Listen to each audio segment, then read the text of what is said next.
Kembali lagi di Apa Kabar Indonesia Malam, sekarang saya ke Mas Adi Praitno. Sebentar, kita lihat terlebih dahulu seakan-akan Pak Prabowo saja yang gencar untuk menarik partai politik ini ke dalam kabinet jika nanti akan membentuk kabinet. Mungkin tidak sih sebenarnya dari partai politik ini yang sebenarnya sudah menawarkan diri, tarik dong, nah, bagaimana?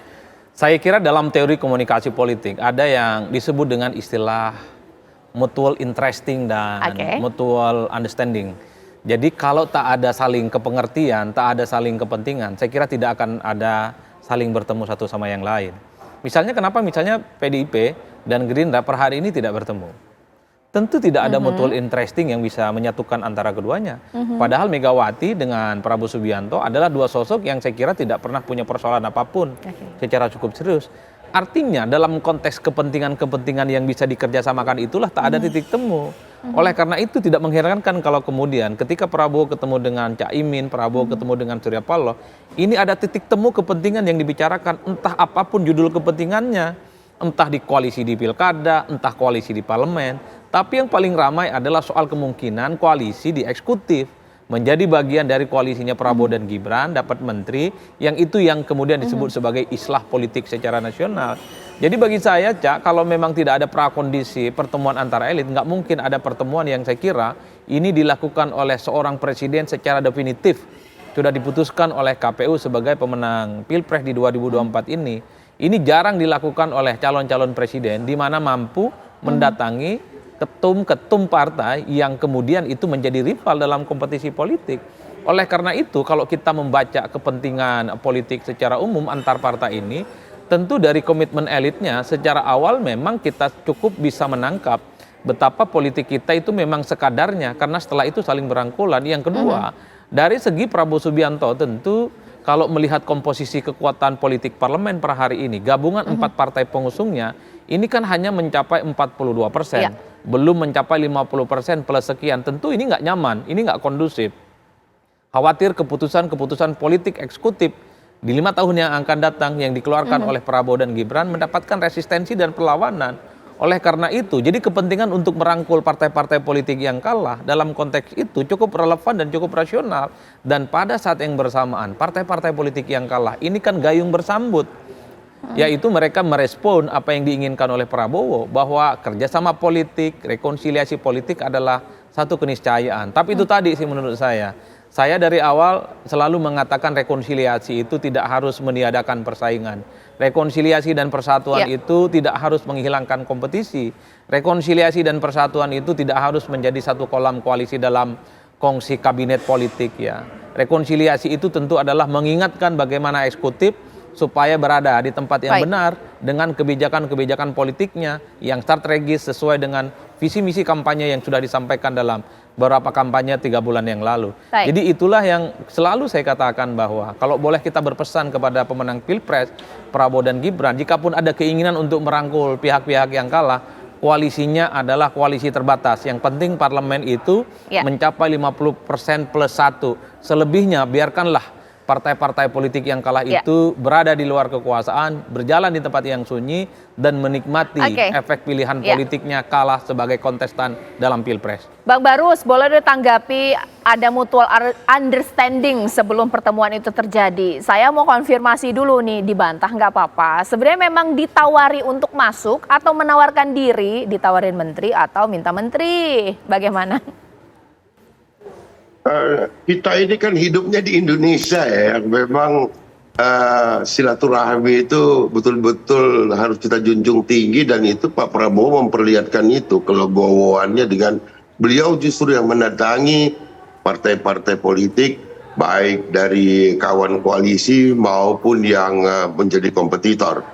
Sesuatu yang baik yang dibangun oleh Pak Prabowo itu tentu menimbulkan rasa percaya bahwa masyarakat yang lebih luas, Pak Prabowo ini bisa menyatukan kekuatan bangsa gitu.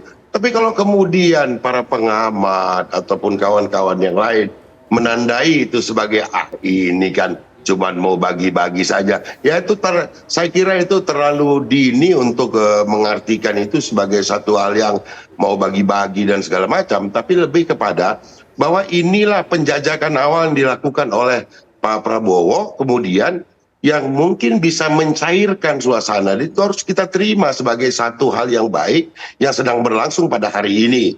Nah, semoga tidak selalu kemudian seperti harapan Pak Adi Pray tadi, bahwa tidak selalu kemudian ketika kalah kemudian harus bergabung. Itu kita lihat saja apakah cocok untuk bergabung atau tidak. Dua-duanya, baik dia bersama-sama dengan koalisi pemerintahan yang baru ataupun dia menjadi katakanlah oposisi, itu sama saja baiknya saya kira. Bahkan ada juga yang sudah oposisi di ujung berpindah, kan begitu. Jadi kita tunggu.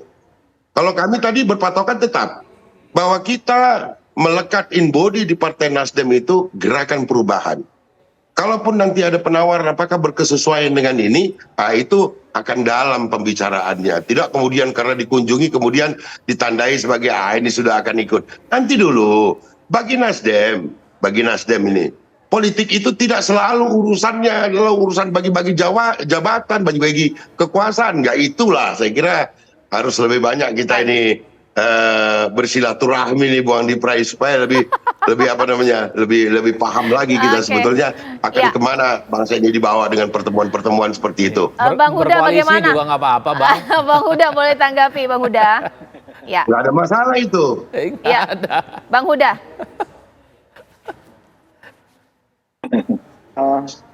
Saya kira publik ya wajar ya membuat praduga. Sebagaimana Mas Adi membuat analisa itu biasa sih, wajar gitu. Tapi PKB punya kepentingan yang tadi itu, punya kepentingan membuat tradisi siapapun yang kalah dalam berbagai kompetisi termasuk Pilpres, yang mengakui kalah, tapi ada agenda yang tetap harus dijalankan. Bang Huda, ya. Demi perbaikan negara dan bangsa pada presiden terpilih, dan alhamdulillah itu disambut dengan baik.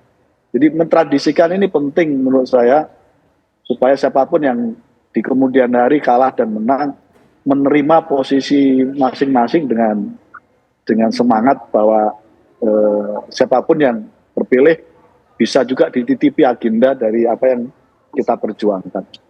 Ya, Mas Pipin, publik ini memang nakal ya. Toh dua partai ini polos dan inosen, tidak minta jatah menteri. Kalau ditawarin ya nanti diperbincangkan. Nah, bagaimana tanggapannya? Ya, sekali lagi tadi ya, pilihan masing-masing partai politik. Partai politik itu punya otonomi.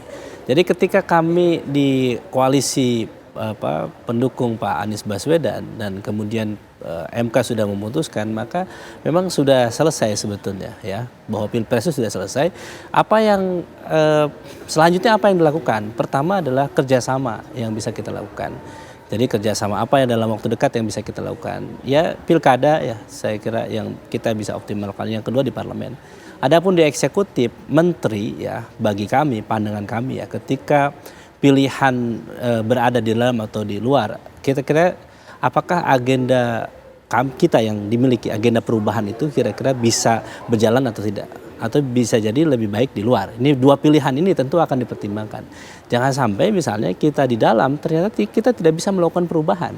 Misalnya di dalam karena terikat koalisi, kemudian kita tidak punya nilai, kemudian tidak bisa melakukan apapun. Tetapi tadi kalau kita melihat berkaca 10 tahun pemerintahan Pak SBY, PKS di dalamnya, ketika memang masuk di dalam, kami menjadi mitra koalisi yang kritis terhadap pemerintahan. Jadi itu ada ruang itu. Kita belum tahu nanti ruang itu ada tidak di pemerintahan Pak Prabowo misalnya. Ketika misalnya partai gabung di pemerintahan. Nah sekali lagi bagi PKS ya, kami sekali lagi menghormati semua pilihan partai. Hubungan kami baik dengan Pak Gus Imin kemarin, dan insya Allah besok kami akan berkunjung ke PKB. Mungkin sore atau malam ya Kang Huda.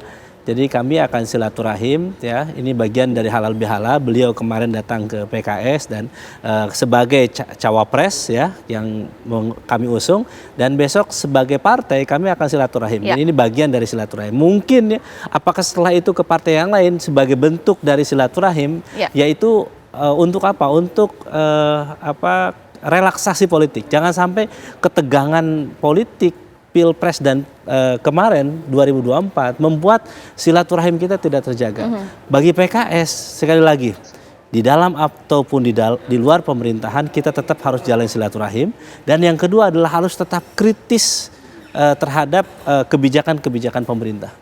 Baik, sesaat lagi pemirsa, saya akan bertanya kepada seluruh narasumber saya karena ada teori mengatakan oposisi yang kuat dianggap lebih baik untuk demokrasi dibandingkan koalisi besar. Mengingat mereka ketika Pilpres kemarin mengusung semangat perubahan, apakah mereka terjebak dalam semangat perubahan atau melepaskan diri dari jeratan semangat perubahan? Sesaat lagi.